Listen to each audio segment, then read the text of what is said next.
jerawat. Dulu itu orang-orang sering banget nanyain ke gue, kenapa kamu gak coba obat ini, kenapa kamu gak coba ke dokter ini, ke klinik ini. Dan rata-rata seingat gue udah gue coba. Dan yang namanya juga jerawat gak sih, kayak mati satu bukan berarti mereka gak bakal muncul lagi gitu kan. Aku masih sering disuruh kurusin badan, aku masih sering disuruh tirusin pipi. Aku pernah syuting untuk iklan dan tangan aku diedit jadi lebih cerah, hal-hal yang kayak gitu. The pressure is real dan gue gak berharap kalian ngerasain se-pressure gue yang model gitu loh. Jadi adanya si beauty standards ini gak bisa dipungkirin emang bikin sebagian besar dari kita semua pernah ngerasain insecure. Jadinya ngebandingin diri sendiri sama apa yang ditampilkan sama media, TV, Instagram. Dari zaman gue SMA, jadi zaman SMA itu gue udah mulai beranjak puber dan kayak badan gue tuh susah tinggi dan juga susah untuk gemuk. Nah dari SMA gue sering banget tuh kayak dibilang kekurusan lah, dibilang kayak yang sakit TBC lah, sakit apalah, sakit inilah, sakit. Gue dijauhin juga sama teman-teman gue di situ, ya karena kemampuan gue yang nggak mencukupi juga. Sama pelatih pun gitu juga, gue kayak disparingin sama yang kecil-kecil lah. Melihat keadaan orang lain kadang membuat diri iri.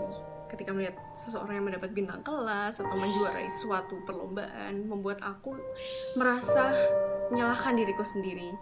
Dan hal itu pun membuat aku stres dan terlalu overthinking bagaimana aku harus menjadi seseorang seperti dia, seperti si A, seperti si B. Kayak, ya pengen kayak gitu, pengen lulus kayak gitu.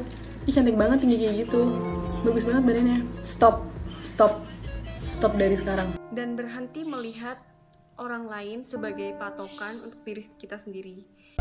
Sampai akhirnya gue udah mulai berpikir kayak, oke, berarti mungkin emang badan gue yang kekurusan gitu. Dan gue harus gemukin badan gue. Gue di situ udah mulai insecure sama diri gue sendiri. Gue udah mulai stres sama pikiran-pikiran dan komentar-komentar. Pada saat itu gue makan obat-obatan penggemuk badan. Gue juga makan makanan yang banyak. Yang pada saat itu tuh hal-hal itu ngebuat gue stres. Karena kayak gue udah insecure sama diri gue sendiri, yang merasa diri gue tuh kekurusan banget. Dan itu tuh sangat tidak nyaman karena teman-teman gue tuh selalu mengatakan itu dan selalu mengatakan itu berulang-ulang. Terus gue mulai bangkit lagi, itu karena orang tua gue, mama gue, ya mulai bangkit pelan-pelan.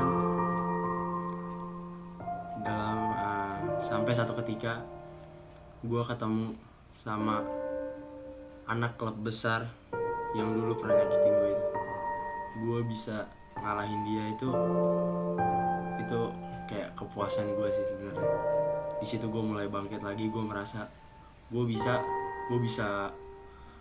ngalahin yang dulu kok. Lo mentingin omongan orang lain, kenapa sih lo terlalu memperhatikan cemoohan orang lain, yang padahal dengan diri lo sendiri kayak gini lo masih bisa ngelakuin apapun yang menurut lo itu positif dan gak ada ruginya buat lo. Self-love, mencintai diri sendiri, itu bukan hal yang mudah, tapi bisa kita usahakan untuk bisa mencintai diri sendiri dalam waktu dan proses tertentu.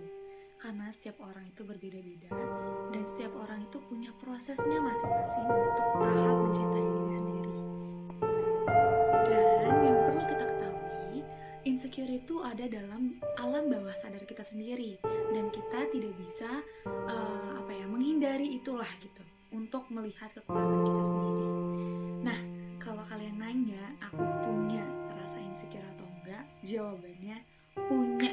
Aku manusia dan aku punya rasa kurang dan ingin membuat diri aku lebih dari sekarang gitu. Nah, yang aku punya apa sih? Aku sempet gendut, terus aku merasa insecure kayak aduh aku pakai baju ini kurang bagus, aduh aku dibilang gendut mulu sama misalnya sama orang rumah, sama teman-teman aku. Walaupun sebagian besar misalnya bilang aku lucu, cuman kan aku nggak mau gitu kan. Akhirnya tapi kalau aku memproyeksikan itu dengan baik gitu, walaupun emang awal-awalnya kalau dengar ya lu gendut banget sih, coba deh lu kurusin badan gitu. Nah itu tuh kalau aku awalnya sedih, cuman akhirnya aku mengimprove diri aku untuk bisa lebih sehat dan punya tubuh yang proporsional. Dan gimana kalau orang make fun of my insecurity?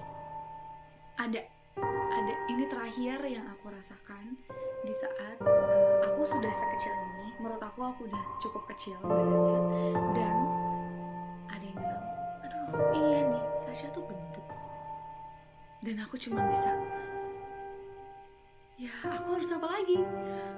Ngerti gak sih, kayak aku harus apa lagi? Dan aku malah jadi lebih sedih lagi. Cuman ini jadi motivasi aku untuk bisa lebih sehat, membentuk tubuh lagi, lebih makan makanan yang sehat dan hidup yang sehat.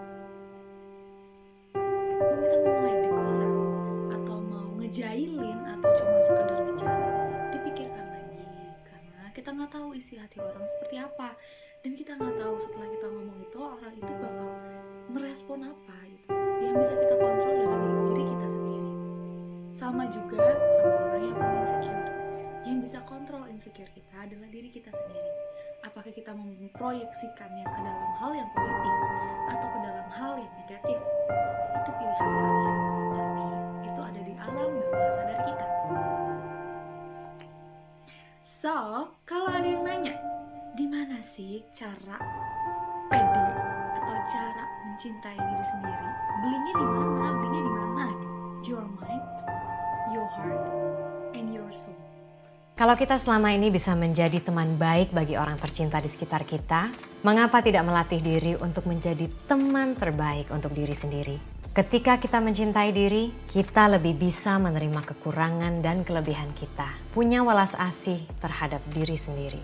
Yuk, jadi sahabat untuk diri sendiri. Mulai cintai diri.